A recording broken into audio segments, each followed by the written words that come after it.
Hello, my name is Suzanne Jansen, founder of the Independent Filmmakers Showcase. I'm sitting here with Mike McNulty, producer and investigator, and Jason Van Vliet, producer and director of Waco, A New Revelation. The date is February the 8th, 2003, just days before the 10th anniversary of the first raid by the Bureau of Alcohol, Tobacco, and Firearms on the religious community of Mount Carmel near Waco, Texas. I first saw Waco, A New Revelation about a year and a half ago at a small film festival here in Colorado, and I consider the film a gift to myself. It reminded me of the power and potential behind filmmaking, and it was at that time that I met Jason and have consequently met Michael.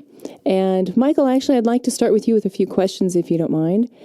Can you just give me a little bit of background as far as your involvement with Mount Carmel and the situation in Waco, Texas? It began with what one might call the big lie. There was a woman attorney out of Indianapolis who had created what she called a documentary film, which was a bunch of purloined footage from television networks that painted a picture about events that we had all seen on television, particularly the burning of the Branch Davidians building on April the 19th. Her so-called documentary really said that, oh, well, they had flamethrowers on the tanks. And what I was seeing didn't look right. I'm a Vietnam vet. I'd seen a flamethrower or two used and didn't look right. So we looked into it, and make a long story short, we found that it was a big lie, that what this woman was saying was not true. But then we also found that there was something else going on at Mount Carmel that day that no one had noticed. And that sort of drew me into the Waco investigation. 10 years later, here I am. And how did Jason become involved at that point, or how did the two of you become involved? Jason, were you working on a similar project and you...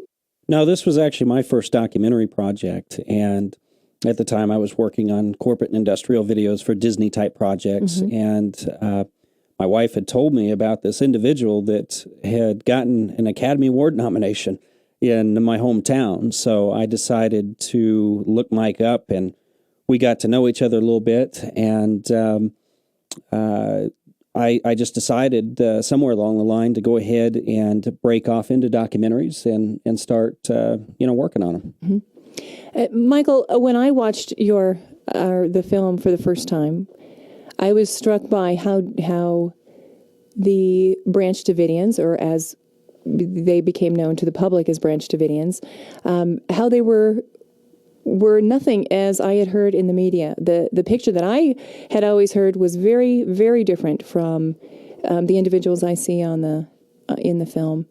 Can you expand upon that a little bit? Yeah, that was my first impression, too. The first time I met the Branch Davidians, people like Clive Doyle and David Thibodeau and Edna Doyle, Clive's mother, they were about 180 degrees out from the raving lunatic maniacs that were described as the blind followers, I might add, of David Koresh.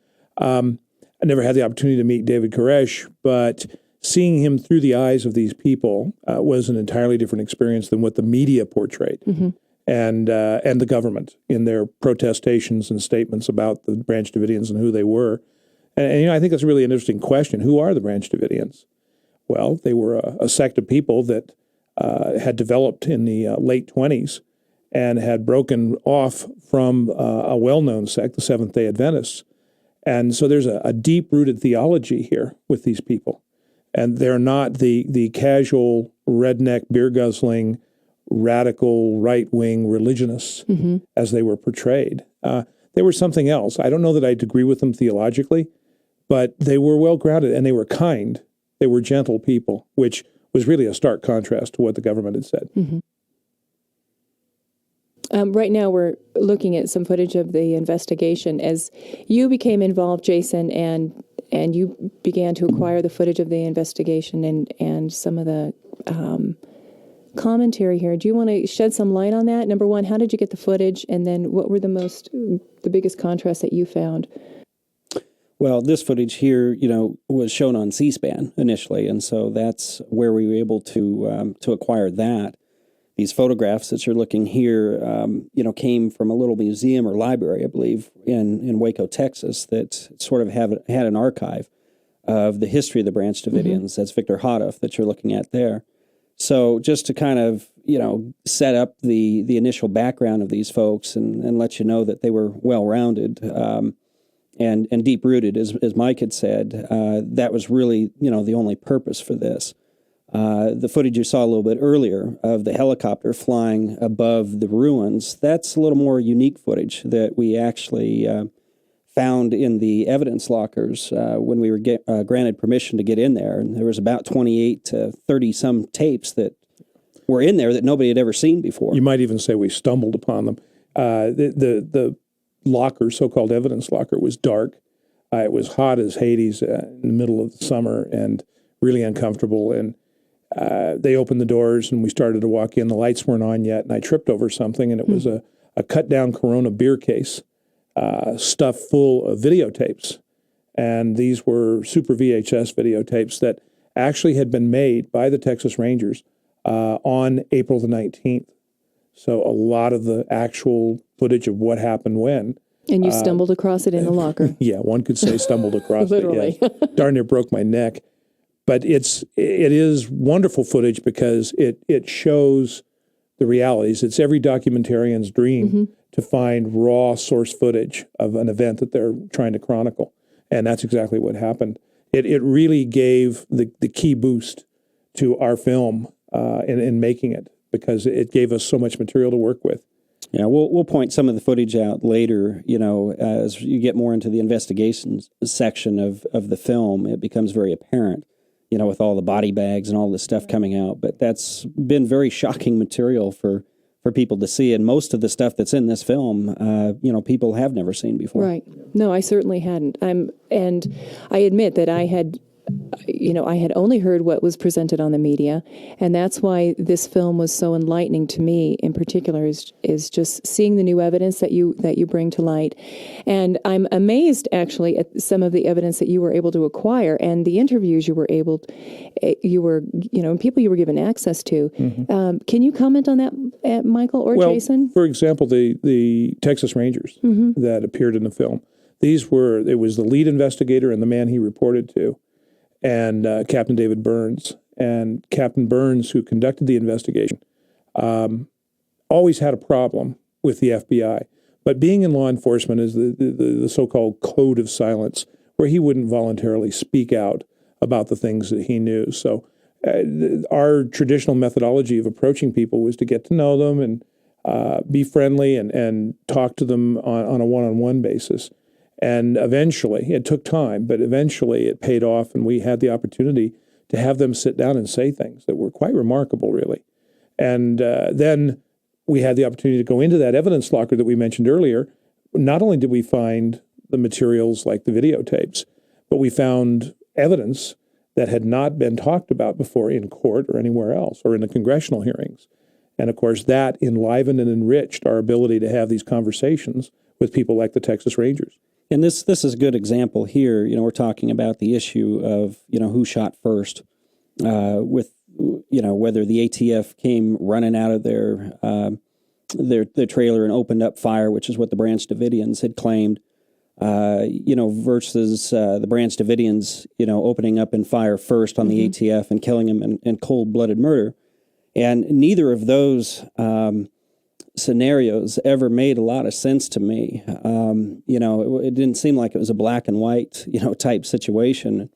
I think, what we deal with here is a situation where in this raid plan, it made a lot of sense all of a sudden when you know that the dogs were, running around, and part of the game plan here was to shoot the dogs. And all of a sudden, when I heard that, and started talking to the Texas Rangers and hearing what the ATF had been describing to them, hearing what the Branch Davidians had been describing.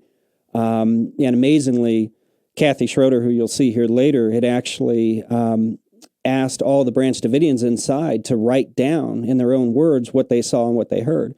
All their stories were very similar. I think the ATF story, was similar, but the middle ground became the fact that somebody hauled off and started shooting these dogs. And to me, that really put to rest the issue of who shot first. I think the ATF agent who had the responsibility of running the Branch Davidian dogs away from the entry door, Agent Ballesteros, in his testimony years after the fact, finally revealed the fact that he had fire extinguishers, CO2 fire extinguishers he was chasing the dogs off with so as to get access to the door to serve the warrant. And in fact, they didn't budge.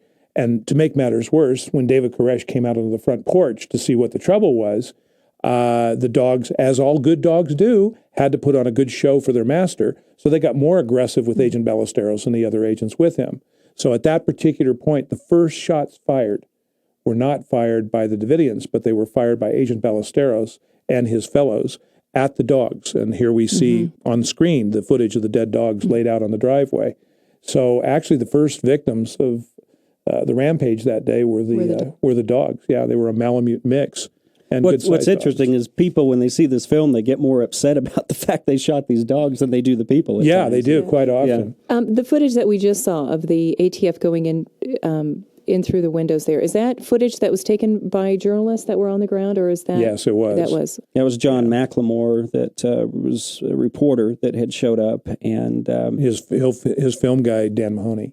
Right. Dan no longer is living, I understand. Yeah, he's passed away. Yeah. Matter of fact, it's amazing how many people who were either directly involved or indirectly involved in this film have passed away just in the past few years. Dr. Fred Ziegel, who was a colleague that worked with us on subsequent materials relative to the gunfire issue, he passed away last summer. Carlos Gigliotti, a well-known scientist who had also spoken out in a unpolitically correct way on the issue of gunfire, has also passed away. Dr. Ed Allard, the expert who appears in this film, had a near fatal stroke at the point at which we were about to do some comparative testing on the issue of flashes and gunfire. Yeah, we'll get into that, I think, a little bit later when we see that FLIR footage, because there really are some interesting body trails, you might say, that are associated with that FLIR tape. It's an eye-opener. How much access did you both have to the Branch Davidians that survived? Relatively unlimited. Okay. Yeah. At one time or another, it seems like we met every Branch Davidian that was still alive. There were some in just passing, like the memorial service and that type of thing. But Clive Doyle here, we got to know very well. He was very helpful throughout the whole process. I think it gave us an opportunity to talk to these people, and it was rare that we had an opportunity to talk to ATF agents. Never in the production process did we have an opportunity to talk to ATF agents. I've spoken to some subsequently that had been at the raid and some who had been wounded.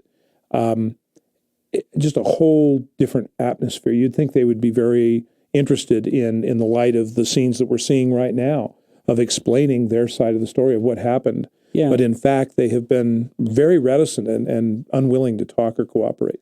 And yeah, I've got an interesting little, sideline note in that regard. We did our very best to try to get the ATF agents to talk to us during the making of the film, and we just couldn't get them to sit down for interviews and do that this round.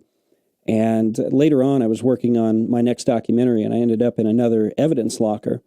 And we were going through stuff unrelated to Waco, but it was in Arkansas, and it turns out that it was one of the agents that was out here on February 28th. And, he was very juvenile. He was very cooperative with us the whole time, and very nice, very helpful. And towards the end of our session there in this locker, we got done shooting the photographs and stuff we needed to do, and I started asking him about Waco. And that was the only time that he clammed up and, wouldn't say a word.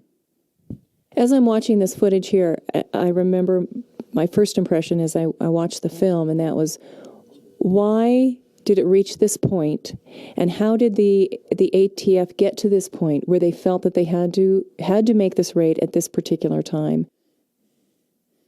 Do either one of you want to expand on that? Yeah, I think the impression that we've had over the years is that the ATF could never satisfactorily explain what was going on in the footage we're seeing right now. It looks like Napoleon's army retreating from Russia in defeat.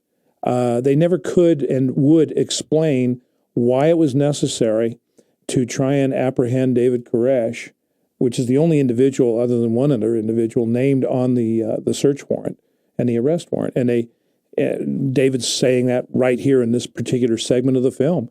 What is going on? Why didn't you guys, if you wanted to arrest me when I was at Walmart or out jogging? The only thing we could come up with basically was the idea that the BATF had budget hearings coming up on March the 10th. The raid took place on February 28th. Those budget hearings were intended to reduce budget costs. One of the specific line items on that budget was the BATF's tactical teams that we're seeing retreating from the scene as we're talking. And so they had to do something spectacular to, reinforce the idea that they are a necessity, that those tactical teams are a necessity and that they have to stay in the budget. Well, unfortunately, ultimately, it worked out that way. They were not only kept in the budget, but their budgets were increased as a result of Waco, which you would think, in the light of what happened, shouldn't have been the case, but it was. And, not to toot David Koresh's horn, because I certainly didn't agree with, I think his philosophies and overall perspective of life, but just to give you an indication of what might have happened to Koresh if they had actually had arrested him, prior to this raid. In other words, if Sheriff Hardwell, somebody had just knocked on the door and said, "David, you got to come downtown with us, and we need to talk to you, go over a few issues here." We later talked to the prosecuting attorney, and one of the questions that was asked at that point was, "What would have happened to Koresh?" And he said, "Well, more than likely, he would have been put on probation." So all this over an issue that would have given somebody probation of X number of years, and now we have 4 dead agents and 6 dead Davidians at the point we're seeing on the film right now. And as we all know, it went on even further, and an additional 78 people died on April the 19th. So you sort of wonder, what was the point of all this? I mean, their theory was to go in with overwhelming force, and that the Branch Davidians would just lay down and submit to arrest. And the biggest threat being the stock, what they felt was the arms that were being stocked at the. What's funny is most of the guns weren't there that day. Okay. Most of the guns were in the possession of Paul Fatta, who was at a gun show 50 or 60 miles away. And so most of these dangerous weapons, weapons in and of themselves don't represent a threat. The people that have them can represent a threat. But nevertheless, they were there to confiscate weapons and arrest 2 people, Paul Fatta and David Koresh. And as Jason pointed out, if Sheriff Harwell, the sheriff of that county, had come out and knocked on the door, as he had done several years prior to that on a much more serious offense, that of attempted murder, and talked to David and taken him downtown, as he did that occasion, and talked with him, I don't think we'd be sitting here talking today. This incident here that we're looking at with Michael Schroeder was, a real shame. These 2 individuals weren't inside of Mount Carmel at the time. They were walking back out of the woods, and I guess it was three individuals that were out there, and they just happened to stumble upon the ATF, and we never did get a clear indication as to how this gunfight started. We did find this hat, though, in the evidence locker, and you can see the 2 bullet holes. There were definite indications in that hat and the cloth material, the particulate matter around the bullet holes, that said those 2 bullet holes were put there at very close range, like Mr. Schroeder had been assassinated. Can you talk to me a little bit about Edna Doyle here? Oh, Edna's our sweetheart. She's in her 80s, was in her 80s, and she's Clive Doyle's mom. She was the lady who was sort of the chief nanny at Mount Carmel, and she would take care of all the little kids when David was teaching his scripture lessons, which ran for hours. And she missed those kids a lot. I think that's what really broke her heart, was the death of all the children in the fire. She always had a kind word for us and a greeting. She was just everybody's great-grandma. The stuff we're looking at right now is one of the big questions. Why was it necessary to bring in military armored vehicles and heavy weapons to deal with these people? It's a mystery even to today, to a large degree. One can't understand what the threat this elderly black lady would be to the BATF, or these little children that were taken out of the compound during the course of events that were basically successfully rescued by the hostage rescue team.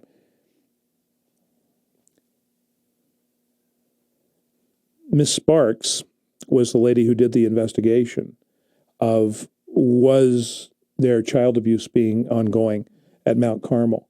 She didn't find any. And actually, she spoke out in behalf of the Branch Davidians on several occasions. So, we look at this and the justification for the ATF going out there, who only has jurisdiction about firearms, not child abuse matters. That's a state matter. And yet they play that up very heavily in the press, that, David Koresh was a child molester and so on and so forth. I believe, maybe you can correct me, but it seems like we asked Bill Johnston, that question, why that was put in the initial warrant. I think that it was pretty clear that it was put in there to gain sympathy for the ATF and what they were doing. If you've got child abuse allegations going on and that kind of thing, then you can win the public pretty easy. Absolutely. I think there's another issue involved too, and that is that these people were pretty susceptible. The scenes we're seeing on the screen now are about the Book of Nahum and the theological beliefs of the Davidians, and their beliefs were apocryphal. They believed that they were part of the end times game that would be played out. They didn't believe this was going to signal the end of the world. But if you read the book that they're referring to, the Book of Nahum, you find so many scriptural references there into things that actually happen. You see the shield in the man's hands that's backing away there. There's a phrase in the Book of Nahum about their shields shall be bloodied. And indeed, the BATF shields were bloodied. And there's some real ironic passages of scripture in there that I could see, although I don't agree with them theologically, I could see where they would feel that they were the people of the Book of Nahum. And the chariots belching fire, the tanks, and all this kind of stuff. It's the symbolism is really rather remarkable when you do read the Book of Nahum. And what I found remarkable is that because the FBI understood that, and that during their negotiations, that was not heavily taken into consideration, in my estimation. They don't go into those end times that they were foreseeing. So at some point, both sides are seeing the end coming. Yeah, it's an interesting scenario because this was almost, could be looked at as like one cult going against another cult. Very, very good, very good. Mm-hmm. Indeed, it was the religious cult versus the cult of power and the cult of the warrior cult being the FBI. What's even more remarkable are comments made by the director of FBI who replaced Judge Sessions, who was the director at the time of this incident, Louis Freeh.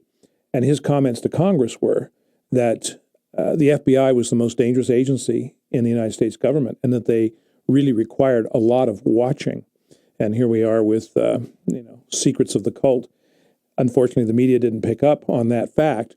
There was a psychologist and attorney, law professor from Harvard University, who had been hired by the government to review these things. And he'd made the observation on camera and film that, at first when he arrived, he thought he would have to understand the dynamics of what was going on inside the building. But before very long, it was clear to him that he, more importantly, had to understand the dynamics of the cult that was operating outside of the building. So that cultic application, while it wasn't religious-based, it was based on a concept of voyeurism and power. Mm-hmm. And that's something that people need to understand. And according to Louis Freeh, we should all be very concerned about and keep a close eye on that organization. And it's interesting as you watch the progression, as the days go into weeks here, is that neither side is really willing to put down their shields with reason. I mean, you can see that you do start the manipulation with the lights and the cutting off of electricity and water and things of that sort. Well, the footage that we're looking at right now, Suzanne, is very significant because it was a film made by the Davidians themselves at the request of the FBI. When that film came out, the FBI refused to allow it to be released publicly because they felt that it would generate too much sympathy for the Branch Davidians. They would be seen as just normal people.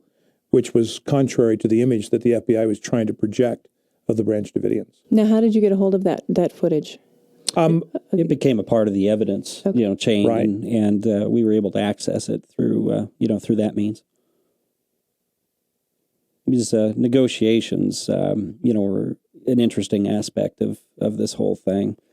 How things would change from day to day out there. You have to imagine yourself in that situation and, try to figure out how you'd react. Steve Schneider was one of Koresh's lieutenants, and there was a number of conversations. One we were privileged to get a recording of where he spoke with his sister in Minnesota and told her and reemphasized the fact that what they thought they were seeing by looking out their windows was indeed the fulfillment of the book of Nahum. And so it's one thing to become delusional. It's another thing to see the reality being played out in your window as you look out. Exactly. And so thereby, the Davidians had good reason, as Edna points out later in the film, after seeing what these men were doing out there, little things like they had some robots that had cameras mounted on them with infrared cameras, and they would drive up to the compound at night and look into the second-story windows where the women were trying to bathe and clean up and take care of themselves best they could. And they were spying on them like college pranksters peeking through holes in a dorm wall and dropping their drawers and flashing their bare rears at them and flipping them the bird and so on and so forth. And as Edna pointed out, would you want to send your children out to people that behave like this? Mm-hmm. People really don't understand that the Davidians were very moral in the context of what was proper for children to see.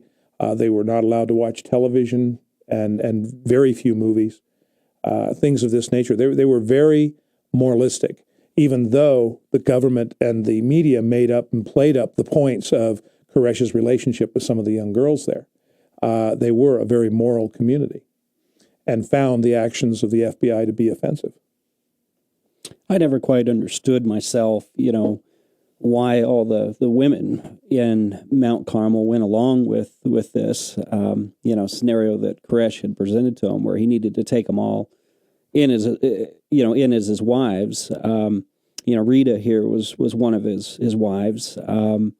She, I think, was considered to be more support, than anything else. But that still amazes me, when I think about that situation. I think the interaction between the men and women at Mount Carmel, the reaction and response of the men whose real life wives became David Koresh's wives is even more remarkable to me, knowing the male animal. I'm just sort of sitting there going, gee, how could they do that? There lies the problem in understanding the Davidians, the theology that was at work there. And fortunately or unfortunately, depending on your point of view, the government kept reinforcing the very things that David was talking about. And ultimately, the FBI proved it, for example, during this exchange between Steve Schneider and the FBI negotiator about why they needed to come out for their own safety. That makes common sense when you're looking at it from the perspective we're seeing it right now, looking into Mount Carmel. When you spoke with the FBI, was there at any point when anyone addressed these quotes where at first they were encouraged to come out and now suddenly they're not able to come out and they're asked that nobody go near the windows and no one come out? Were you able to get any kind of feedback from any of the FBI agents that you spoke with? Something happened about mid-March, about March the 17th. There were a number of things that happened, not the least of which was the lead psych profiler, a man named Pete Samarick, had written 4 memos up till that time. Then he wrote a 5th memo. And that 5th memo, when you read it in comparison to the previous 4 memos, didn't make sense. He did a 180-degree turn of, negotiations have failed, we need to go in and act on these things. And he suggested some specific actions. That didn't make sense. And then years later, I had a conversation with Pete about that very subject. And he told me the story of what really happened, which basically was that he didn't write the 5th memo. someone at headquarters had written the fifth memo and sent it back to him. His memo that he had originally sent, the number 5 memo, basically repeated all of the cautions that he had reflected in his first 4 memos. Matter of fact, he went so far as to say you need to put a fence up around the compound and just simply wait them out, because to do anything else is going to be dangerous. Well, the tactical people pushed, and he named some names of people that were involved in this basic obstruction of justice and forgery, and basically said flat out that when he saw that, he knew the handwriting was written on the wall. He left Mount Carmel on March the 17th, never to return. And interestingly enough, on that very day, Byron Sage, one of the negotiators, also took a hard line with David Koresh. And that was the point at which Mr. Schneider was flashbanged twice when he went out to pick up a box he was told by the negotiators to go pick up by the tactical people. They flashbanged him. And so everything seems to hinge around March the 17th, when it appears that the tactical people won the debate between to end it negotiatively or to end it with a tactical resolution. And yet they waited one more month to act upon that? Well, it took them time to get their plan put together. There's a little section coming up here, a little interview with Alice Sessions, that little side story I want to talk about in a minute, but I'll wait so you can see who she was, because this turned out to be a really long day interviewing her. We were interviewing all kinds of other individuals that same day, and we were really having to coax Alice to do an interview with us. And I think she finally did one around 11 o'clock at night or something in Washington, D.C. And we ended up using this little tidbit, and all she's relaying more or less was that the tactical folks were somewhat overriding the negotiation folks and wanted to end this in violence. And there she is. And there's a little side story here with Alice. She's kind of an ornery gal. She was walking by the Justice Department one day and noticed during all of the congressional investigations that were going on the second time around that there was boxes being removed from the Justice Department, put in the back of a pickup truck. And she thought that was kind of curious. So her being the nosy type of individual she is, went back home and brought her little camera with her. And when nobody was looking, she took pictures of what turns out to be boxes of evidence from Waco. And on the addresses, they were being shipped apparently to Arkansas.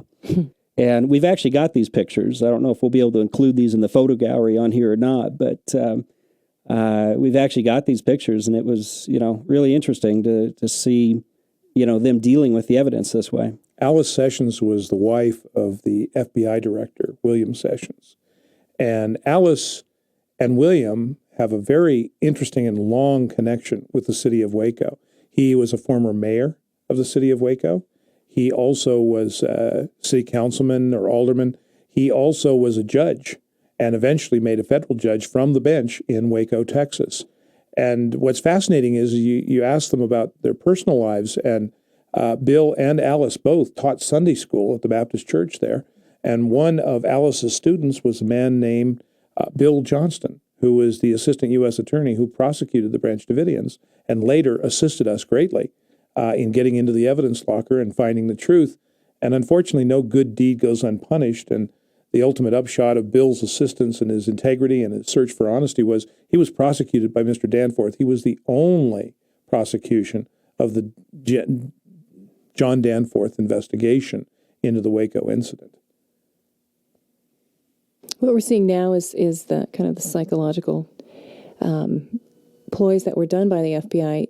Have you had conversations with anybody who was in the compound at that time, and what that was like? We see the footage, but Clive was just talking about it right there, and I think it really took the Davidians back, initially, and it seems like everything, as this escalated, everything that the FBI was trying to do, caused them to retreat further into their own little world and become more unified. Become more unified, and put Koresh on a I'm sorry, on a higher pedestal. That was a pretty high pedestal. That was. Now you need me on camera because I'm, getting real Getting animated. gestured here. The banner that we just saw, Rodney King, we understand. I think it relates to the issues that the Branch Davidians were experiencing, and that was their only means of communication with those banners that they hung outside and the occasional lengthy phone conversations with the negotiators. But the only way to communicate with the outside world that was allowed, and they didn't really like that, was the banners that they would hang out the window like that. The Branch Davidians were very defensive and very protective of their property. They were very concerned when the tanks started bashing cars and crushing trees and knocking down fences and things of that nature, as any of us would be about our home, because that was their home. And then, of course, we get into this business about these conversations back and forth with Steve Schneider. You listen to these, and you can see why the FBI didn't want these tapes made public during the course of events, because it really would have painted the picture that the rational and sane people here were the people inside the building, and that the people that were acting irrationally and acting out like rotten little kids were the guys driving these tanks outside the building. For example, this tank here is destroying personal property. There was a number of go-karts that belonged to the individual kids in the building. They just ran over them and crushed them and swept them away. And it really upset the kids. And, the negotiators would then have to turn around, as we see here. Well, one sleeping, but they did try, for the most part. They tried really hard to try and get things settled out in a negotiative context, right up until about mid-March, when the tactical people had their way. And Mr. Samarick left permanently, and not long after that resigned from the FBI. And Byron Sage sort of took the lead as negotiators and led them down a path to where it became a matter of a tool of confrontation rather than resolution. And here we see our friend Henry Hyde, who's the chairman of the Judiciary Committee at that time in the House. And, he was trying to give some perspective to what was going on, because the Democrats in the committee were really sort of running wild and coming up with all kinds of distracting statements and in effect, it was all the Davidians' fault. The government had no responsibility for any of this, which is exactly what Jamar is saying right now. Yes, the Davidians had some responsibility, particularly David had some responsibility for how things went. But ultimately, the real responsibility for the safety of those children in that building that we're seeing right there was the government's. This is an interesting little bit here. This is the Lewis bug tape. Lewis was a guy that wasn't even a part of the Branch Davidians. He came in from the outside and snuck in this place during the siege. How he did that, I have no idea. And got to know the Branch Davidians, and then eventually, I think he snuck back out, didn't he? Yeah, he did. And there was one other guy that did the same thing. And they during this actual siege? During the siege. And they both got out just before the end game on April the 19th. But he was, in that conversation, he was talking about the obvious, that here's the Philistines, so to speak, sitting out on the front lawn. And nothing David can do or say will change that. And that's the reality. He was trying to talk some sense into some people who saw it a little differently, who had a long history with David and the Branch Davidians. It's almost as if he was trying to talk them out of waiting and talk them into attacking the people on the front doorstep. And it's sort of interesting when you think about that conversation. It's like, gee, they really didn't want this to end that way. That's the impression that you get. So then we move on to further discussions about religious interactions. Dr. Phil Arnold here, and a number of the theologians that tried to work on this, and an ultimate defense that the Davidians felt they had, that there was a wall of fire that God would provide for them to protect them from the FBI. So at that time, the FBI was working with theologians to try to get... Actually, they weren't working. They weren't working with them. The theologians were working in spite of the FBI, I think is the best way to put it. Yeah, everybody that we've ever talked to, including former Branch Davidians, that were at Mount Carmel beforehand and maybe left because they didn't agree with, what was going on as David started taking on wives and that kind of thing. But they all made an effort to talk to the negotiators, and we get the same reaction from all of them. They basically say the FBI had very little interest in, hearing what they had to say. Or a peaceful resolution, for that matter. I mean, the first ploy of the negotiators, who, in my opinion, became turncoats to the issue of a favorable resolution or a peaceful resolution, the first thing they pointed out was that they attacked David's theological position without understanding it at all, and put words in his mouth, and that was what's called the Dutch Uncle conversation of March 18th. March 17th, between Byron Sage and the man on screen right now, David Koresh. And they got into this big heated argument. Finally, you listen, and then all of a sudden, all it is Byron Sage ranting and raving that, David wasn't who he thought he was, etc. And that really set the stage for what we're going to be seeing next on screen, which is ultimately the 51st day of the siege, the day that the place was burned down. If anybody's wondering how they got bugs inside this place, by the way, they would send them in with milk cartons and that kind of stuff as they were meeting some of the Branch Davidians' demands, as it was.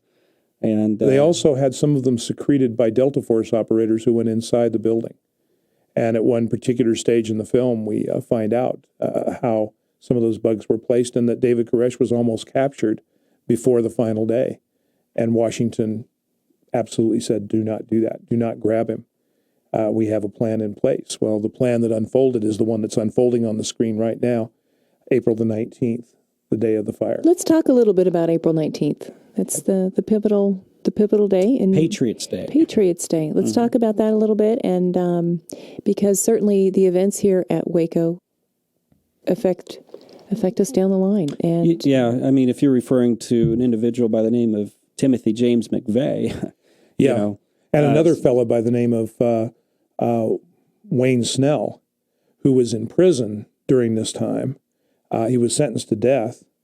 And in fact, the day that he was executed was as the tanks you just saw on the screen rolled into the Mount Carmel compound. Yeah, I mean, April 19th is sort of a precious day to what you would refer to as the far right.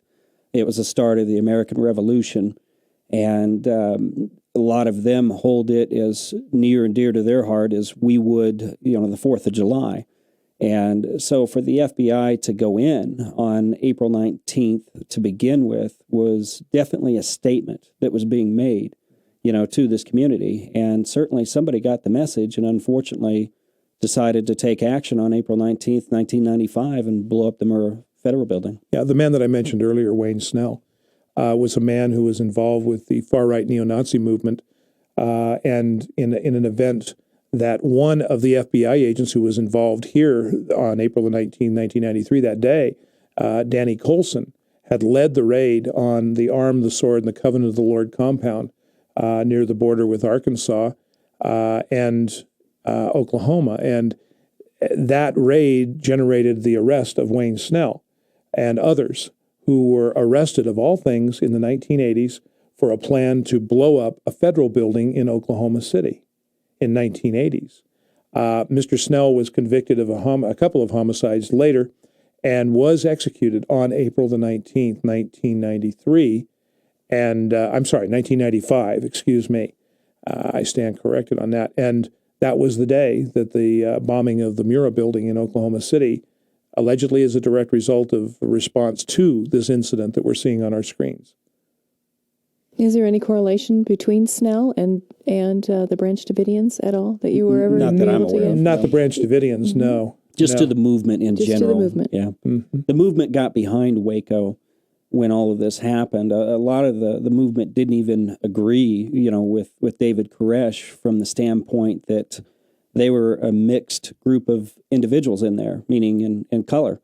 And, a lot of the extremist type movements are very racist driven, but they put that aside, during this particular incident because it really served their cause as an example that the government had begun overstepping their bounds, and that they used it as a recruiting mechanism to build this movement and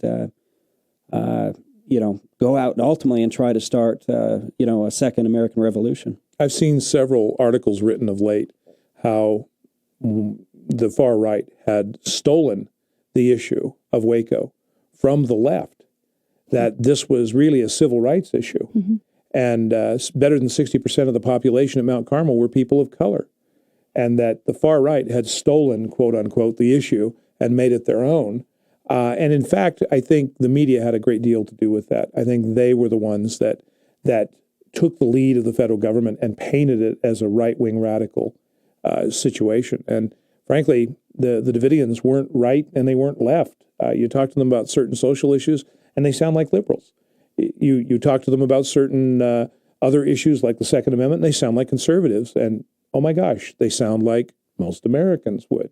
And Clive here, when we were talking to him about this issue, he was actually appalled, at some of the types of groups that had gotten behind him, mm-hmm. because it really painted the wrong picture. And, his comment to us was, well, I don't think I would want them in charge, either. So, well, some of the folks, quick story there, there was a memorial service that Jason and I attended, and Jason was videotaping, and there were a number of people there, and of course, one of the speakers was a man named Ferris Rookstool, a former FBI agent who helped recover the bodies of dead Branch Davidian children out of the so-called bunker.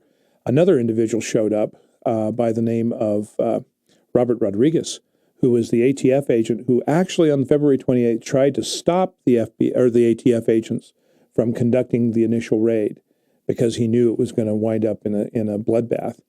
And he showed up. He was on a Harley, dressed in his leathers, and he came out to pay his respects. And there was a group called the Republic of Texas, a right-wing radical group. They locked on to Mr. Rodriguez and just chewed him up one side, down the other, and basically drove him off, just as a symbol of what had happened. They took no account in the fact that he had tried to prevent the initial raid. Then they turned on Mr. Rookstool and chewed him up one side and down the other. And he's a very eloquent individual and had some marvelous things to say, some of which can be heard right at the beginning of this film.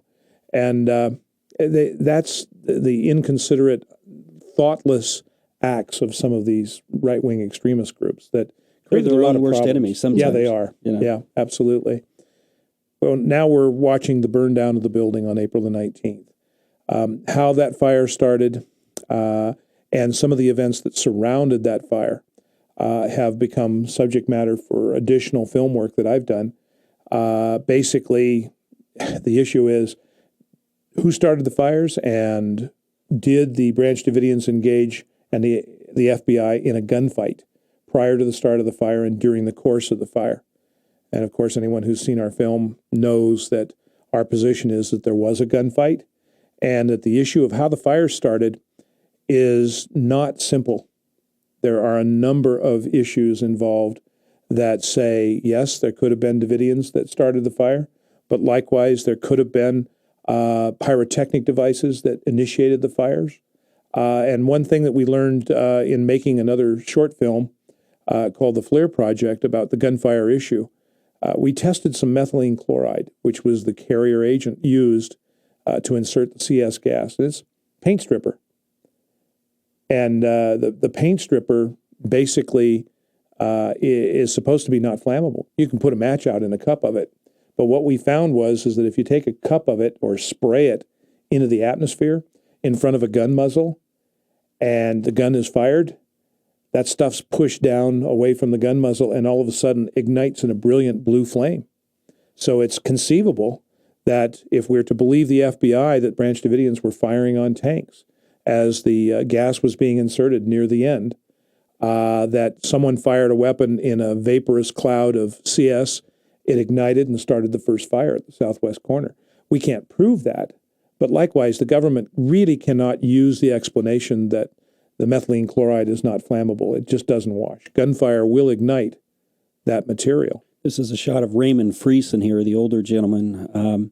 You'll see his skull in the rubble a little bit later, just as a little side note. But I think my position on the fire is that I had no doubt that the Branch Davidians had started a fire in there, but I don't think it was a conspiracy amongst all of the Branch Davidians. They weren't all in cahoots with this plan. I truly believe it was David Koresh's immediate followers, his most faithful followers, who had come up with this plan because, I can't remember if we put this in the film or not, but Steve Schneider makes references to, walking out in the fire and living through it and all this stuff. Yeah. Let me ask you real quickly here. How many people actually survived the fire? 9. 9 did? There were 78 that didn't. That's if you don't count the 2 infants that were trauma-born as a result of the fire. So that would make the number of 80 deaths. The question is, why did it have to go this far? Right. Why was there a fire? Why was there a gunfight? That's Raymond Friesen right there. Why did the FBI demolish the building during the course of trying to get them to come out? They had their written plans. They didn't follow their written plans. The written plan was supposed to cover a time period of 48 hours. And in fact, it covered less than 6 hours. It just seemed that the Branch Davidians were the victim of a callous plan that was designed to eliminate them, period. What was going on in the footage that we saw as the building burst into flames? We tend to see on the media and the news coverage the same footage over and over. What was physically going on during the time of the explosion? Do you know? I mean, I saw tanks going back and forth, fire trucks coming. Was there any attempt? I know later in the film you go more into what was actually happening around the back of the building at the time of the fires, but right. As I recall, they actually prevented the fire trucks from going in there and trying to put out the fire. Yeah, that's correct. Jeff Jamar. In fear that there might be some Davidians that would start shooting at them, more or less. So they didn't want to put them in jeopardy. So they just let that thing, burn to the ground. And I really do think that was, I've come to believe that was really a part of the plan, that they knew if they went in there and dealt with the Branch Davidians in this fashion with this final assault on April 19th with the tanks, that the chances were very good that the Branch Davidians might set this place on fire. But one of 2 things was going to happen. They figured, well, if they do that, they're either going to have to come out, or, if they don't, oh well. And unfortunately, it became a case of oh well. The footage that you're looking at right now is part of the footage and some of the previous footage just before this that we found on those tapes in the Corona beer box on the floor of the evidence locker. This, again, is our anonymous FBI agent who had basically he'd been seen in a previous film, but as a result of his experience out at Mount Carmel during the memorial of having those Republic of Texas people jump all over his case, he'd asked us to cloak his identity. And, it's really sad. The man had important things to say, but out of the mean-spiritedness of some of those folks that were at those memorials, he withdrew. And, he was an invaluable source. Again, Captain David Burns, who was the leader of the Texas Ranger investigation, he raised a number of important issues about shooting, who shot, who was shooting. This all builds up, of course, into the issue of gunfire showing up on the FLIR footage, which we're about to get into. It's been frustrating for both Jason and I and Rick Van Vliet, the executive producer, for over the years that, we presented good evidence. And unfortunately, a lot of that evidence has been ignored or whitewashed by people like Jack Danforth, for example, former Senator Danforth. John Danforth. John or Jack, yeah, okay. He goes by Jack. Oh, okay. But I guess the bottom line is that, will we ever get to the bottom of the Waco incident? Well, obviously, Jason and I both moved on to other things, but is Waco over? No, I don't think so. I think there are still too many unanswered questions. These are some interesting shots of the sniper locations there. And Joe, of course, was one of the civil litigation attorneys worked in the firm of Cadell and Mike Cadell in Houston. There's a drawing of Lon Horiuchi. Oh, I was looking through some photos the other day, Jason, and found a picture of a group of FBI agents posing with a 50 millimeter or 50 caliber heavy weapon, an automatic weapon, at Mount Carmel. And lo and behold, I looked carefully, and here's Lon Horiuchi posing with this group of agents with this heavy weapon. Randy Weaver, who you just saw there, he was a little different, than I had expected. We had caught him at a gun show in Denver when he came down to try to sell some of his books, and he came off as a pretty level-headed individual in comparison to all of the stories that I had heard about him. He really regretted what happened to his family. He did. He was really in tears about his wife and what had happened there. I think he truly loved her and was devastated when this whole thing happened. Yeah, I don't think he was planning on any members of his family being shot, injured, or killed. Mm-hmm. And in the end, he wound up losing his 13-year-old son, Sam, and his wife, who was holding the 10-month-old baby in her arms when she was shot through the face by Lon Horiuchi. And it's one of those kinds of things to where it's one thing hearing about these people on the news, the Weavers and the Branch Davidians. Sure. I'm sure it's another thing meeting them and speaking with them. And absolutely. You see the depth of the human tragedy. Mm-hmm. Yeah. It's something about documentary filmmaking that I've really learned to appreciate as well, because there's an element there that you just can't get from, other types of dramatic filmmaking. I mean, how exciting is it to have somebody, read lines that were written in a script for them versus actually meeting individuals that should have movies made about them. You might even say this is the real deal. Yeah. Yeah. We've just seen some footage here with our friend Ed Allard. Not too long after these scenes were shot, Ed had been engaged by the attorneys for the Branch Davidians, and the civil case went forward. And at the critical juncture where field testing was to be conducted by Senator Danforth at Fort Hood, Texas, Edward had a near-fatal stroke.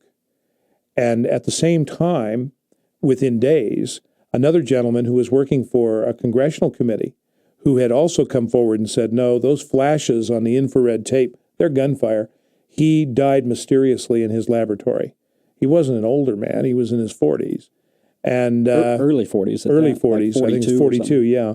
And then on top of that, a number of the other players, the technical people, one came down with a near-fatal kidney infection, and the other contracted blood poisoning while at the recreation at Fort Hood. And fortunately for him, he was attending a convention of toy collectors, was standing in the middle of a room full of people and collapsed and was hospitalized for 10 days while they gave him intravenous antibiotics to basically save his life. And it's just so coincidental that all those men that were key to understanding the issues of the gunfire and the FLIR tape were all brought down all at the same time. And, people, we don't want to be conspiratorial about this, but, what are the odds of that happening in real life? Well, how are you gentlemen feeling? Oh, we're doing fine. Yeah, we've had our run-ins. Yeah, we've had our occasions. I remember once we were out in the field and there was a cameraman working with me and we had just filmed an interview with one of the FBI agents who did speak to us. And we were down at a place called the Mag Bag near Mount Carmel, which was also impacted by the original February 28th raid. And these two guys pulled up. And they did a high-speed turn. I don't know if you've ever seen that done in real life, where they came whizzing by on this farm road at about 65 miles per hour. And they got to the intersection and did a high-speed turn and whipped back around, came up and pulled even with us so we couldn't see their license plates, jumped out of the car and started haranguing us. And it was very clear who they were. I mean, the Ivy League look and, they were FBI agents, and they gave us a real bad time. And as we were about up to here, that's, above the eyes, folks, with what they were doing and saying, we told them goodbye, that we had to go. We had other work to do. And as we got into the car, my cameraman yelled back over his shoulder, "Don't forget to spell our names right in your reports." We took off. And we had occasion to see those boys again in an airport a few days later as we were leaving Dallas.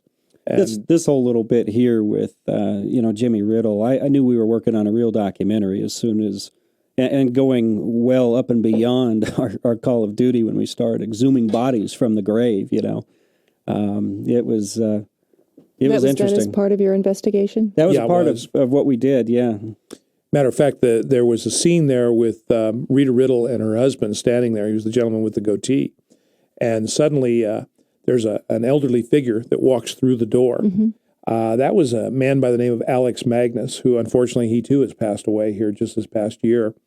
And Alex was very helpful to us. He arranged for the forensic scientist to come down to Texas to examine Jimmy Riddle's remains because Jimmy died in a mysterious fashion. He was shot before the fire started. And he lost a good portion of the right side of his body that we, through the forensic specialist, found out had been lost due to being run over by a tank. And Mr. Magnus, who is a great gentleman, had put the money up to get that forensic scientist down there and to get that examination conducted. And so he had his little cameo there coming through the door. But we found a lot of willing Americans that wanted the truth. They wanted no recognition. Alex wouldn't allow us to put his name at the end of the film to thank him or anything. He just wanted to know what the truth was. And there was a lot of folks like that. Some could help with money. Some simply gave us moral support. But there was a lot of folks who wanted to know what the truth was, including FBI agents and federal officials and federal agents from other services within the government. They knew something was wrong. Some of them had firsthand knowledge that knew something was wrong. Getting back to some of our run-ins, with our experiences in the field, this is the famous, FLIR footage. And when Mike and I first started talking about making this film, he started telling me all these stories about, these body trails were like 7 people deep, and they were all associated directly with this FLIR tape. Starting with Bill Colby of the CIA, who was found, floating in a river. The Potomac, no less. Yeah. Was there ever a point in your investigation where you thought, this is getting pretty deep, and you felt the urge to stop?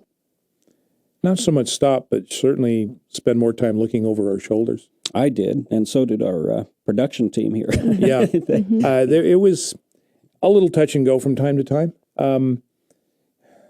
There was an occasion when I had my front door and the door frame kicked in the middle of the night. No one came through.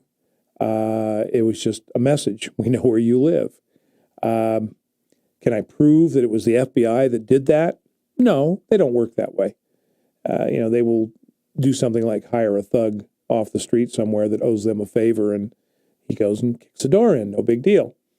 But I think that was the hand of the FBI felt in our investigation and or seen or heard at times? Yes. Were they overt to the point of committing criminal acts? Well, maybe not. But then again, we're not sure. It's one of those things where they don't leave a calling card and say, "Hi, the FBI was here today to kick in your door."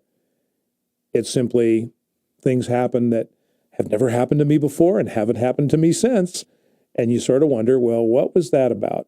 And then Jason and his family have had some interesting experiences along those lines too. Well, even out here at the studio, during the whole process of this second investigation unfolding, I think it was back in was it 99? Mm-hmm. Okay, back in 99.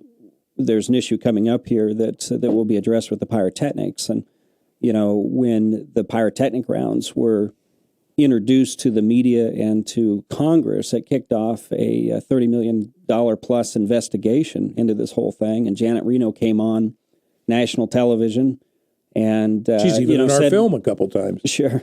Yeah, said that she's going to get to the bottom of this thing. Well, interesting enough is as soon as this started unfolding, we had some unusual things that were going on out here at our studio. And, minor things like our computers kind of turning on and off on their own. And Going online by themselves. Going online and getting into our email. And we're all literally just standing there. You know, the only people that have access to this stuff is standing in the room watching this happen. And it was unusual. I guess I didn't think much of it. But eventually, you know, in talking to the press, we started getting a lot of echoes on our lines. And we happened to have our phone company at the time was in the same location that we were at. And so I started asking them about it. And they said, well, who's listening to you? What are you guys up to? And nothing. You know, at one point, I think Mike's wife was talking to somebody and somebody sneezed, you know, on the other end of the line. Yeah, I mean, they weren't even careful about it. They would let us know that there was someone there. Well, and, you know, there was an instance right out of the back of the building here where the phone company that was upstairs, you know, was driving around the corner and they saw an individual plugged into the phone box in the back with the little ball cap on and kind of looking inconspicuous. And they stopped and said, "Hey, what are you doing?" And he kind of drops his ball cap, you know, to cover his eyes, and he takes off running after that. And you know, you have to wonder if that was an agent just plugging, you know, into the back of the phones. And I don't think there would have been really any justification, you know, for that. Certainly, we never served illegal with a warrant of any kind. But I think that it got to a point in this investigation where we got a tip from a friend of ours, you know, in the FBI. And he said, "You guys need to get your stuff moved out of that studio now because they are coming to raid you." And the only justification I could think of at that time was, you know, they wanted their hands on a videotape that from an interview that we shot with Gene Cullen, who you're going to see come up here shortly, dealing with Delta Force. And you know, the justification, of course, would have been that they needed to get protect state secrets, right? Protect state secrets, national security, if you will. Yeah, and that's why they were coming in. Well, right after we got this tip, 2 U-Haul trucks showed up right outside our studio, and I saw this happen. And I called a friend that I had in the press at the time, and I said, "Get your hiney over here, and I'll explain why in a minute." And magically, these 2 U-Haul trucks left, you know, immediately after that. I don't know if it was, you know. Well, if they were listening, it could have been they decided that at that point discretion was the better part of valor and took off. We don't know who was in the trucks. We don't know who was listening to our conversations. We can't point to certain FBI agents and identify them. That's the maddening part of it. They always stay in the shadows to where it's difficult to get it pinned down. In a recent investigation that I've been working on, we had documents that were intercepted from one journalist to another, and instead of being looked at, copied, and sent on, they were withheld. Unfortunately, somebody made the mistake of signing for them, and it was the FBI. and we're going, whoa, wait a minute. I mean, I know that the legislature passed the Patriot Act, but this is ridiculous. I mean, we're citizens and we're not doing anything that violates national security or anything else, but they thought we were. So, you know, it's interesting to me over 10 years, that's one of the not so subtle impacts of what came about from Waco and the Waco investigation is we now have the USA Patriot Act, which was predicated on the 1996 Anti-Terrorism Act, and people better wake up and pay attention to what they have lost by way of their civil rights. And most folks aren't even aware of it. This whole Delta Force issue here was pretty cool. I mean, you know, I truly felt like Tom Clancy at this point because this was something, you know, we were answering the question, you know, out back. Well, if we had shooters out back and it wasn't the FBI, as they had stated, you know, then who else, you know, could it have been? And we didn't have much to go on at this point other than a document that said that there were observers from, you know, Delta Force that were employed, which is what Gene Cullen is talking about right now. And, you know, this is a very interesting interview. Gene Colan, we didn't know where this guy came from. We didn't know if he was a plant. We didn't know if he was for real. We didn't know anything about him. How'd you get in touch with him? Well, he, I believe, contacted us. If we tell you, we'll have to shoot. That's right. We'll have to kill you. So. Yeah. But this became a very, very, touchy situation here, and he showed up, and we flew him out here and conducted this interview. It was the only interview. He flew in with Fred Whitehurst, the FBI agent, right, who he knew of, and Gene was a real deal. I mean, to the extent where he showed us pay stubs from the agency, and showed us pictures, a collection of pictures that backed up what he told us in his story. And it became very interesting because after the film was made and Gene went home, I had a conversation with Congressman Dan Burton about what Gene had said. And Congressman Burton was the chairman of the Government Oversight Committee in the House. And the congressman became very agitated and absolutely just had to have the full interview that we had done with Gene, and he was going to get to the bottom of this. Well, unfortunately, Mr. Burton is known for his bumbling and his incompetence from time to time. And the bottom line was he took the interview that we gave him in strict confidence and went to the FBI with it and showed it to them and demanded answers. That was like on a Thursday. And on Sunday following, she just dropped her lunch. She was so shocked. On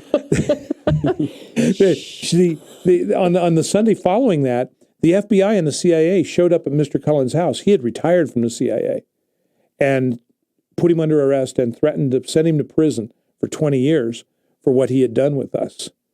And well, not even so much us, but he had gone on national television, which we had told him not to do. We told him that's just to true. Lay low. That aggravated it, but it was Mr. Burton's comments to the Bureau that brought them, the CIA and the FBI, to Mr. Cullen's home and threatened him. He had waved the flag a little bit relative to his appearance on national television talking about what he had done with us, but he didn't really flesh out the details of what he had told us on film. Mr. Burton made sure that the FBI knew that. The net result is that Mr. Cullen was put in a terrible circumstance, and we had to struggle with finding a way to find protection for him through another senator, Senator Grassley's office. And it was touch and go there for a while as to whether Gene was going to go to prison or not. We had to get protection as well from him, by the way. Yeah, I mean, you'd think that if you're doing the right thing and you're telling the truth and exposing the truth, that you wouldn't expect your own government to come after you, or elements, I should say, within that government. The government's fine, okay? We're not anti-government. We're not even anti-FBI. There's a number of great people in the FBI and in the CIA and other agencies of the government who are true Americans. And, they're really good folks, men and women. But I'll tell you what, I've come to learn, and I think Jason has too, there are a group of people within our government that, boy, if you knew what we know about them, you really wouldn't want them in positions of power. Yeah, I mean, as this stuff starts unfolding, I mean, making a documentary about this stuff and telling this story is one thing. But I think a more condemning message, that came out of this for me was watching the actions of the government as all this started to unfold, and watch how efficient they actually are, at putting some things to bed and or hiding them. And so to me that was probably more convincing than anything that we were on the right track with some of this stuff. There's Miss Reno. What amazed me was she was being asked here in this particular take about the pyrotechnic devices, plural, number more than one. And she handled it quite deftly, and the press let her get away with it. She focused down on one pyrotechnic device. There were 3 different types and more than a half dozen of these devices that were involved. And she managed to focus down on one and steer the whole story away from the reality that 4 of these devices were found inside the building, 3 of which were found at the points of origin of the fire. But the media never went after that. And they just followed Miss Reno's lead. Look at this one over here. It's sort of sleight of hand. This is a sad image here. You see this little girl look over here in a minute, and what she's listening to are the sounds of the tanks, outside. I had a lot of trouble, sleeping at night after going through a lot of this footage and reading it or watching it over and over. It got really tough. Yeah, we had to have Jason locked up for post-traumatic stress syndrome for about 6 months after making the film. Yeah, I'm still in therapy, right? Well, Gene, again, the man was very courageous because, we didn't pay him for this interview. We paid his expense to come out. And what he said in a very matter-of-fact way and very detailed, things that could be corroborated. And what he got for thanks for that was having the FBI and the CIA come out and threaten him with jail and scared the tar out of his kid. And that seems to be their MO, their modus operandi is to frighten little children and women and try and bully their way through a situation that they had no business doing.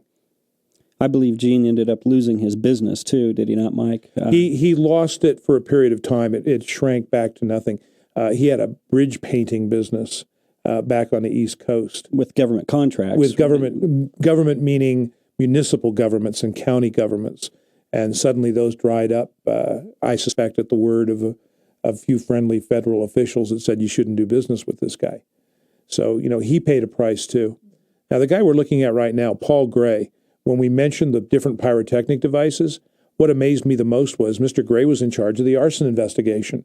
And when you find objects that did not belong to the Davidians, but rather to the federal government, in the fire, in the rubble, we're going to see one of the DevTech 25s in the hands of one of the Texas Rangers here coming out of the rubble. Or maybe we already saw it, but the point is, this is the man that was supposed to recognize those and say, gee, what are these government instruments doing at the points of origin of the fire? And they're known fire starters. How did that happen? Never said a word. Nothing in his report. It wasn't in any official report? No reports whatsoever.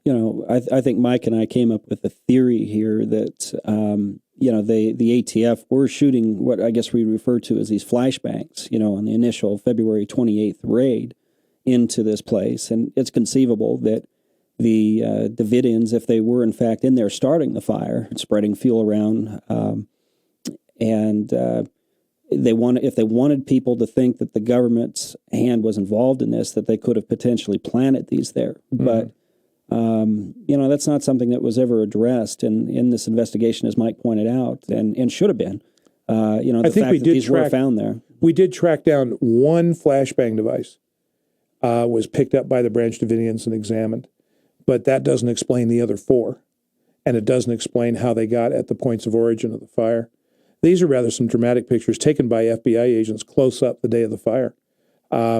There's over 40,000 images that were made throughout the course of the siege and the day of the fire that, I would dare say 99% of them have never been seen by the American public. And again, here's some footage that was taken that day. This is some television footage that if you can make it out there, you can see an individual FBI agent firing. He just fired there, firing the 40 millimeter pyrotechnic round over at the storm shelter. And there's the smoke coming up from the CS round that was fired. We caught the FBI in lies, 3 or 4 lies that they had carried on with resolute determination for 6 years. The fact that pyrotechnics were used, the fact that videotape did exist prior to April the 19th, prior to the footage that had been released. They denied that it existed, that it had a soundtrack on it that they denied existed that gave up a lot of important information, that Delta Force was present and operative that day. And we caught them in those lies through the good offices of this film. There's one of the lies right there. That's the military pyrotechnic round that had been fired in the preceding scenes. So, Michael, when you started your investigation, did you have any idea of where this would lead? Oh, no. You were selling insurance at the time, right? I was a commercial insurance broker. I'd been trained in investigations relative to my insurance business because in the commercial business, you have to spend a lot of attention to who your clients are and what they are, why they want to buy insurance, particularly people who perhaps weren't with a carrier when you pick them up. So I learned to be inquisitive and inquire. I also had been a photographer's mate in the Navy. I spent 3 tours of duty in Vietnam, and so I had an affinity and love for film and still photos. There's Bill Johnston on the left there, by the way. He's the one that was prosecuted for all of this, the only one that was prosecuted. It was really a only shame. one. Yeah, Yeah, it was it really a was. shame that what happened to him. They ruined his career. Here's a couple of the 40 millimeter penetrating stun munitions that we found in the evidence chain that were completely overlooked by Miss Reno in her subsequent discussions. That's Colonel Jack Frost examining and taking material out of the projectile. And Jason, you know a story about that, about the material and what became of it and what the results were of Jack's investigation. Well, interesting enough, Jack was the manufacturer of these devices, and so that's why we brought him in to test this.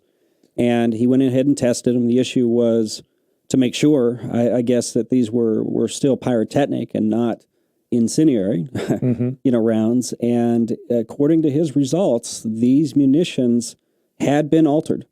And altered to what extent, we don't know for sure. I think Jack makes a comment in the interview, which I don't remember if I actually stuck in the film, but he said it was very indicative of a black bag type operation. Yeah, there's the other pyrotechnic type, the DevTech 25 flashbang grenade. And those were the ones that were found at the points of origin of the fire. Is this FBI footage that we're seeing here? This is Texas Ranger footage. Now, here's a sample of what that DevTech grenade looks like. And Jack is explaining it. But that one we just saw picked up, that was a Texas Ranger picking it up in the dining room area where the second fire started. Just pulled it right up out of the rubble, and there it was. Oh, my gosh. Let's talk about the rubble for a minute. Have you been to Mount Carmel, Mike or Jason? Nah, we Several just, times. One of you? we just sort of times? did this in the sound booth, over in our spare time. Of course, we've been to Mount Carmel. Can you describe that? Not much left of it anymore. Utter devastation. There was a scene earlier on, or perhaps it hasn't played yet. My mind is awash right now, where we're standing there and we had been examining. I guess it's yet to play. Yeah, it's the bunker scene. Yeah, the bunker scene. There's And- a crispy body. Well, right that's there. that's what's that concrete structure behind is what we call the bunker, or what the government called the bunker. And this gentleman, Dr. Fred Whitehurst, joined us in the examination because there was a question of how a large hole got in the roof of the bunker. That's where we're at right now. And we actually went down there and dug through this pile of concrete that was the remains of the bunker after the FBI had destroyed it. And you'll see Fred standing there with me, and we're looking at a piece of infant's clothing, a 1-year-old's jumpsuit. And it's full of holes, but we found it in the concrete rubble that was the remains of the bunker. And, as Fred said, look at this, holes, pow, pow. And, it's like pieces of rubble passed through this little suit. It had some blood on it.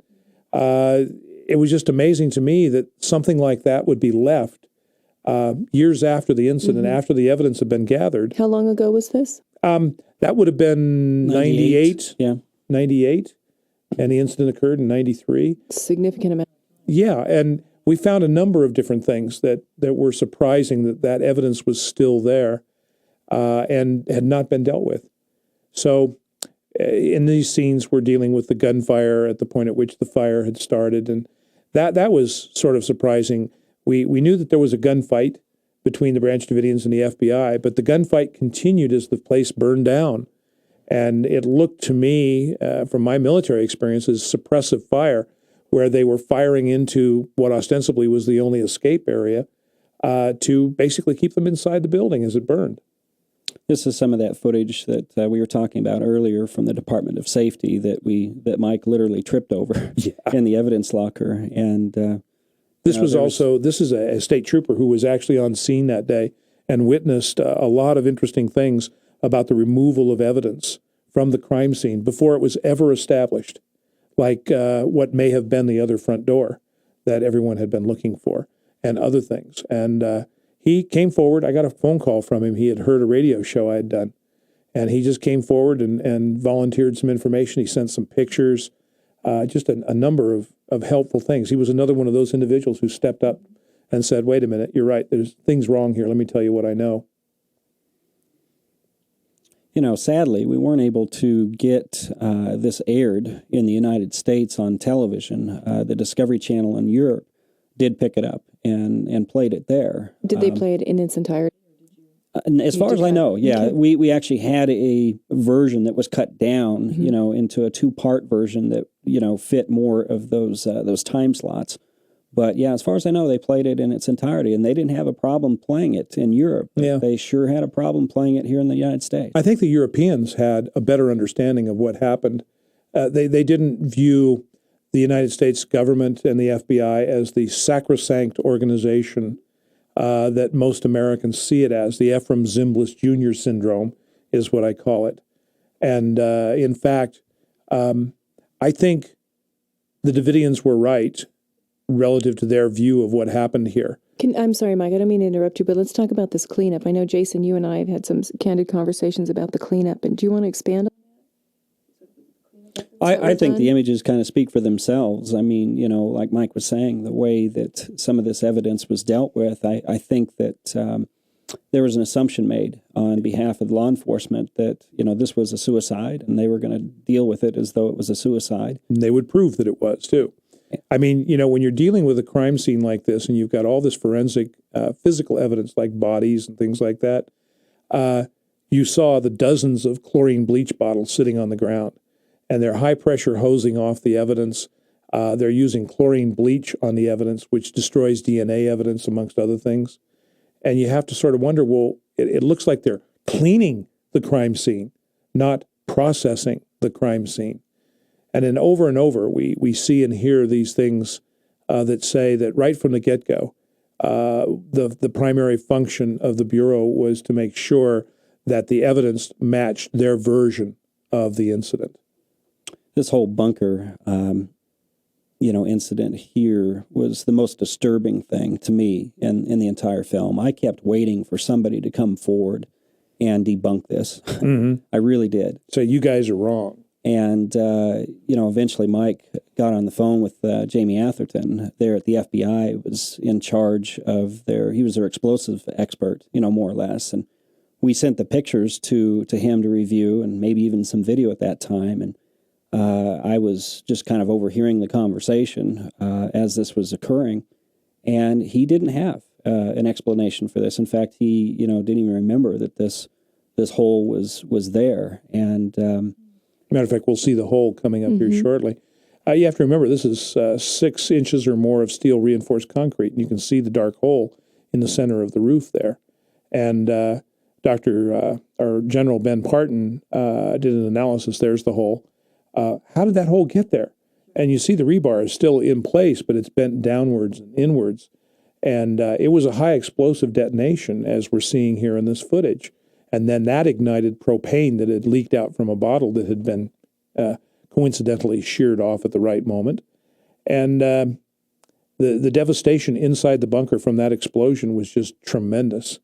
And unfortunately, the little side story, earlier in the morning. This is that rebel shot we were talking about. Indeed. We literally went out there and started, you know, unearthing taking it apart, looking for the evidence and of that hole that was in the top of the roof of the bunker. And of course, that had magically, you know, disappeared. It wasn't amongst the evidence. There's Fred showing me the little child suit that we found in the rubble. All the Branch Davidians had was black gunpowder, which was not, as you can see from the detonation of this hand grenade in this test, was not sufficient to do much more than poke a few holes through the sides of the metal. It didn't blow it apart. It couldn't have created that hole in the roof of the bunker. It had to be something much more powerful. So we searched for that.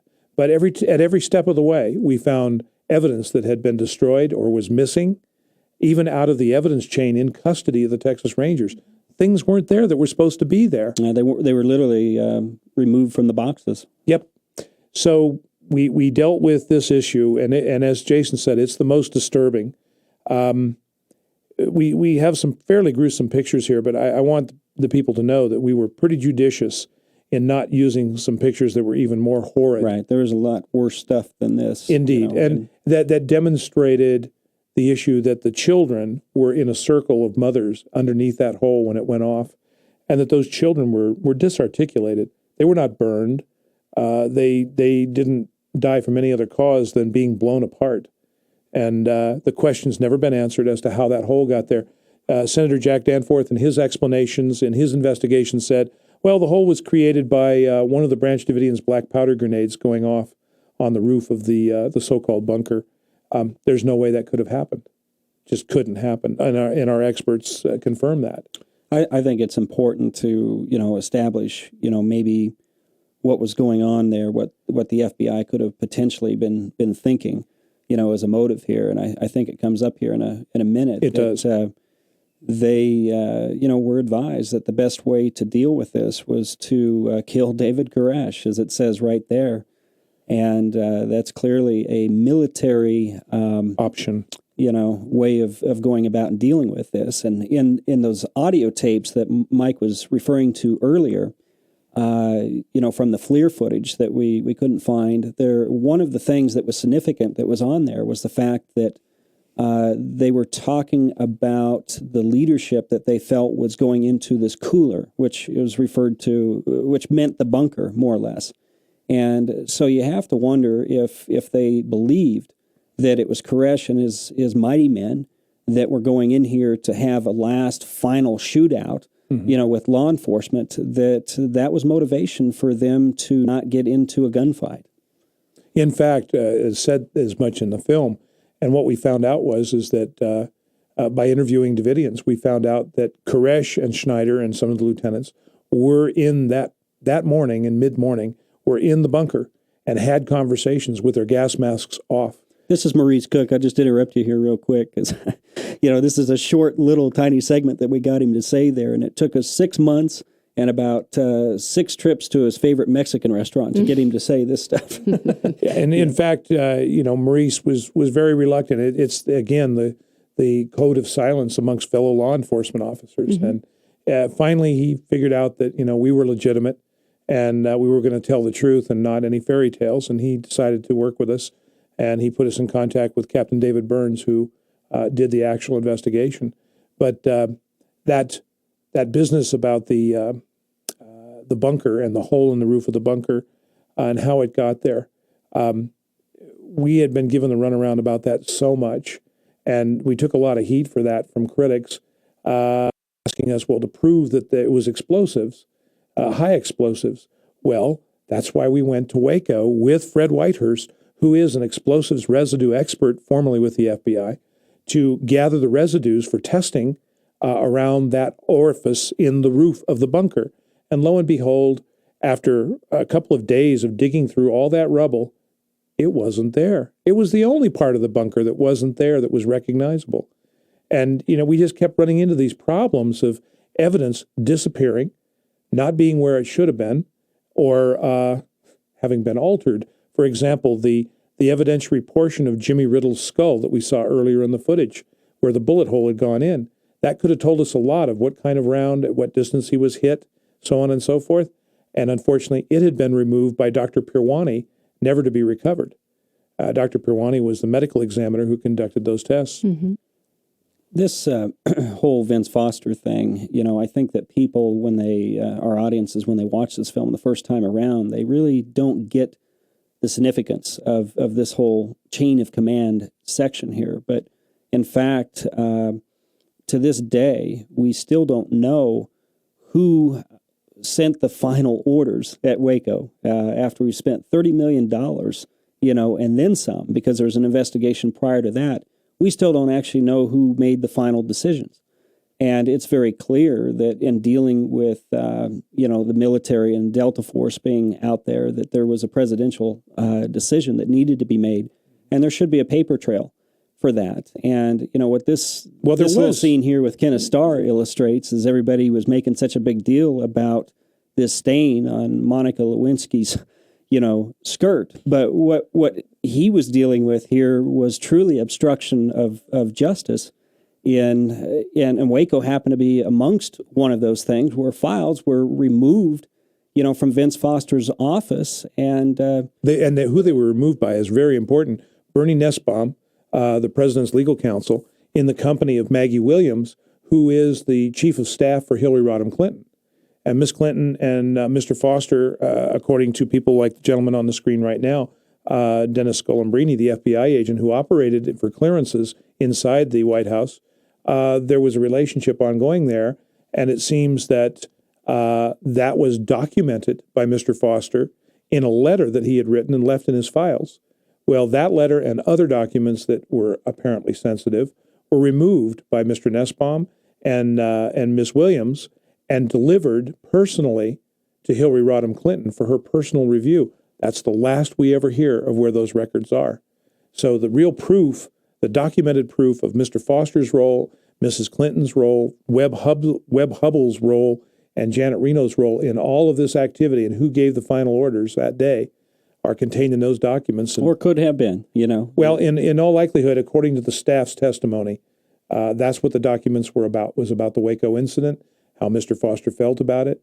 The FBI 302 report given by his wife that was featured in the film here clearly states that what was really bothering him was his role in the Waco incident and how it resulted in the death of all those children. And as Dennis Scolambrini, the FBI agent, says, how can you feel responsible for something unless there was something you could have done to prevent it? Yeah, this was an interesting dynamic, you know, in the film. It actually got cut out of our shorter version. I think that this was one of those things that was really borderline for a lot of people. Borderline in what sense? Borderline in the Politically. sense that, you know, politically, oh, here we go, bashing the Clintons again. And that's not what this was really about. What this was really about was trying to figure out who made the decision out there at Waco. And after we've spent all this money, we still don't know. Well, the fact of the matter is, you have to look at the evidence that's being shown on the screen right now. Who was it that was presenting this evidence and doing the investigation? It wasn't Mike McNulty. It wasn't Jason Van Vliet. It wasn't MGA Films. It was the Senate of the United States. They were the ones conducting the investigation and coming up with this information. That's where this footage comes from, is the Senate of the United States on C-SPAN through hearings investigating the death of Vincent Foster. So, you know, in terms of, well, this is just you guys saying that, I don't think so. This is the United States Senate making their statement. Unfortunately, according to Mr. Ken Starr, they didn't go far enough. They didn't go and subpoena the documents from Mrs. Clinton. They didn't interrogate her about them. Why? Because, oh, well, she's the first lady. And I think that's where our government failed us all. They didn't pursue it, get the documents, and whatever those said, come up with the truth of it.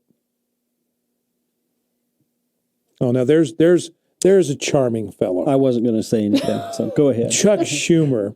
Let me tell you a quick little story about old Chucky, who's now a United States Senator who shares the Senate seats with Hillary Rodham Clinton in the state of New York. I was working on a film. Mr. Schumer was there during the congressional hearings. And lo and behold, he comes out of the hearings, and I see him walking down the hallway. He makes a circle around this tall stack of serving trays, and he's eyeballing them real good. He reaches in and he snatches a dinner roll off of one of the plates that's being prepared for another congressman or senator for their meal. And he just sort of palms it and walks away and then gets down the hallway a little. And I yelled at him, "Shame on you, Chuck." And he looked at me like I'd caught him. And he says, shrugged his shoulders and go, eh. And, you know, that just sort of said volumes about the character of the man that, you know, oh, so you caught me. Oh, well. But it was interesting to be there and witness those hearings and be behind closed doors, because a lot of what the congressional hearings did develop by way of evidence was brought to their attention by us, showing them the FLIR footage, which they had not seen before. So I guess we had some direct impact at that particular time. Unfortunately, there was not enough time for them to properly prepare, and the hearings became a circus. And the issue was either get the president, Mr. Clinton, or defend the president, Mr. Clinton, instead of what was it that the FBI did or did not do that day of April the 19th, 1993. They got more than they bargained for with these hearings, you know, to begin with. They went in there with a theme of, you know, what are some lessons that we can learn from this? And certainly they did learn some lessons.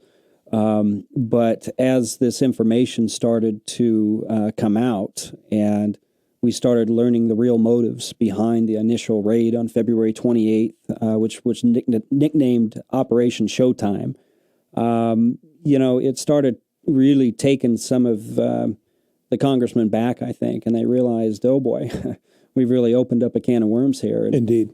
And they really did get more than they bargained for. And there was some of those congressmen who really were outraged, appropriately so, and wanted to go forward. And then on the other hand, people like Mr. Schumer and some of the other Democrats were very skilled at manipulation and distortion. And they would bring in someone like a young woman by the name of Carrie Jewell and talk about Mr. Koresh's sexual habits as if it was really germane to the interaction between Koresh and the FBI. And, just distorting and twisting the thing, although it is it's an element of the story.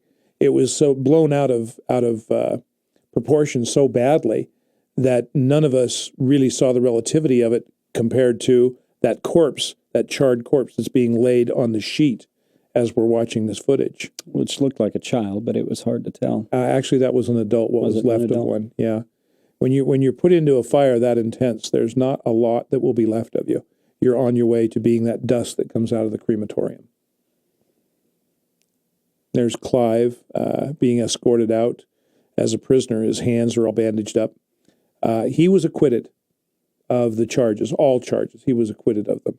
And yet, to this day, Byron Sage and other FBI agents accuse him, without any evidence, without any hearing or protocol, of starting the fire because of the hands, his hands being burned. And Clive had nothing to do with jumping out of a burning building. Yeah, nothing at all, of course. And it had nothing to do with the fact that one of Clive's duties was to refill the kerosene lanterns, the Coleman lanterns, and the Coleman stoves every day for 51 days. And he got that stuff on his clothing and on his hands, and there was nothing. Washing your hands there was no water for that. Sarah Baines was the chairman of the jury, and she found Judge Walter Smith, his actions in the criminal case against the Branch Davidians. He also heard the civil case to be abhorrent. And indeed, the United States Supreme Court, years later, found Judge Smith's activities relative to the sentencing of the Branch Davidians to be abhorrent, and they told him to reverse himself after the Fifth Circuit Court of Appeals had agreed with him that his sentencing was just. So Sarah is somewhat vindicated by virtue of the Supreme Court of the land finding that Walter Smith, the federal judge in the case, in the criminal case, was wrong.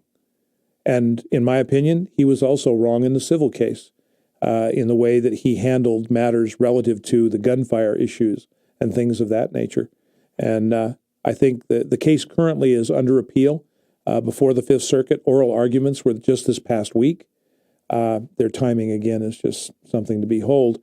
And that case, depending on how the Fifth Circuit rules, could either go back to trial from the Fifth Circuit to be retried, or it could be appealed up to the Supreme Court once again. One thing that did come out of all of this process, I don't want to be as bold as to say it was a direct result of our film, but this whole investigation that started to unfold, the Branch Davidians have gotten reduced sentences, and I believe instead of spending the rest of their lives in prison, are going to be released in the next year or two. Yeah, next 1 to 3 years. The gentleman that just got into the vehicle that is about to be shown on this interview, Paul Fatta, he wasn't even there during that 51-day siege. This is Graham Craddock. He was there. But the other gentleman who was in the orange suit getting into the vehicle, he wasn't even there. They arrested him and prosecuted him under weapons codes. And frankly, like Mr. Johnson told us one time, they should have gotten probation relative to the fact that they'd never been convicted of any crimes. They had a clean record, etc. But it seems that Walter Smith had a reputation to maintain as a hanging judge. And the taint that the whole incident left on the community of Waco was to be avenged. And I think he was the man that was self-appointed to do so. Yeah, and there's Paul Fatta there. Fatta. But, one thing that never made any sense to me in this whole process, and just to let you know where I'm coming from, I don't own a gun. I've never owned a gun. But what the Branch Davidians were doing is buying pieces and parts. They weren't going out there and making and manufacturing machine guns. They had parts and things. And a machine gun's not illegal, by the way, if you've got the proper paperwork for it. But they simply had the parts to be able to do this stuff. And I'm not sure how that constitutes, to illegal weapons, and why this guy was given 15 years for buying gun parts. It never made any sense to me. Well, I think that's been the argument all along, that some of the codes for gun control are just, they get to be absurd. That if you have a part in your possession and you have another part over here, that's called constructive use. You could then assemble those. I don't think there's any argument that there were some converted weapons there. But even with that understanding, the penalty for that, according to Mr. Johnson, the prosecuting attorney, had things gone differently, would have simply been that they would have gotten probation for 5 years or so. And to have this outcome of all these dead people, all this tragedy, all this mayhem, and all the intent behind it, it doesn't make sense. Why did this have to happen? Even to this day, I go to Waco and I stand there, and I go to Mount Carmel and I can stand there. I can still hear the screams and cries of those little children on the wind. And it's really disturbing. Yeah, I've always said that as callous as it sounds, the best thing that could have happened at Waco is if one of the children was shot and killed the first day. During that initial ATF raid, I think it would have changed, the situation, and maybe the rest of the children in there wouldn't have had to die in a fire, because you would have had a lot more sympathy from the public, and the FBI would have been forced to deal with this situation a little bit differently. Well, maybe. We'll never know. Right. That's the sad part. So now we sit 10 years later. And Michael, as you look back and you see the images that were playing before us as we did this recording session, what is your feel? What is your take now that you know some of the other events that have revolved around the same day in our history? Well, I think the issue becomes one of, Jason and I and the people that I worked with on the film I had done previously to this had all witnessed this pattern of behavior on the part of the FBI, of elements, individuals in the FBI. And when we look prior to Waco, we see Ruby Ridge, same pattern. We see the World Trade Center bombing, and we've come to learn that the FBI had culpability and involvement prior to the detonation of the bomb by virtue of an undercover operative inside. We see the same pattern of activity on the part of the Bureau. We also see, subsequent to Waco, the Oklahoma City bombing.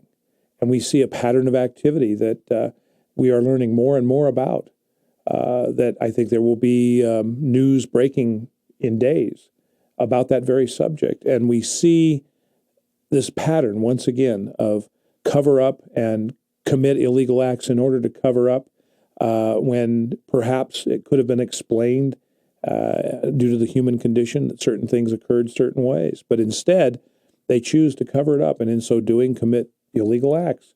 And then the question becomes one after a while, to where we come up to the time of 9/11, and we look at things like the Moussaoui case and the letter from the FBI agent in Phoenix, and we look at these things and we say, how high does incompetency rise before it becomes something else? And I think that's a question that we're all going to have to deal with in the future regarding our friends at the FBI. But at the same time, I also hear you say that there are good people within the FBI, and you're not making a blanket statement about the FBI as an organization. Not at all. Not at all. There's people like Fred Whitehurst, like Dennis Scolombrini. But the tragedy is that they're no longer with the Bureau. They're no longer there to try and make things right and do the right thing.